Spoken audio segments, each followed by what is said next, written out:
চালের রুটি আমরা সবাই তৈরি করতে পারি। শবে বরাতের চালের রুটিটা অবশ্যই হচ্ছে গিয়ে সবার বাসায় তৈরি করা হয়। খুব ইজি প্রসেসে চলুন দেখিয়ে দিচ্ছি কিভাবে এই রুটিটা খুব ইজিলি আপনারা বানাতে পারবেন। প্রথমেই আমি একটি প্যানে মৃদু আঁচে চালের গুঁড়িগুলো পরিমাণ মতো লবণ দিয়ে নেড়ে চেড়ে ভেজে নেব।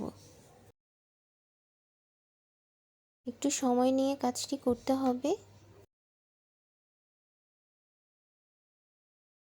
আলাদা একটি প্যানে আমি 1 কেজি পরিমাণ চালের গুঁড়ির জন্য 2 কাপ পরিমাণ পানি ফুটিয়ে নিচ্ছি। চালের গুঁড়িতে সেই গরম পানিটি আমি একটু একটু করে মিশিয়ে নিচ্ছি। যতটুকু পরিমাণে লাগে সেটা বুঝে করবেন। আমরা রুটি যেভাবে খাই করি ঠিক সেইভাবেই করতে হবে।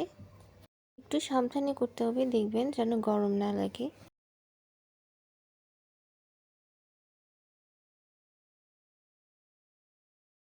খুব সুন্দর করে ফিনিশ করে কাজটি করতে হবে। দেন একটা রুটি বানাতে যেইটুকু পরিমাণ লাগে ঠিক সেইটুকু পরিমাণ আমরা নিয়ে নিচ্ছি। এটা গোল করে বানাতে হবে যেভাবে আমরা আটার রুটি বানাই, সেম একই প্রসেসে।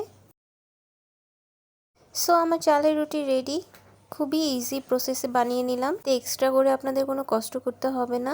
দেন একটা ফ্রাই প্যানে আমরা খুব সুন্দর করে আস্তে ভেজে নেব।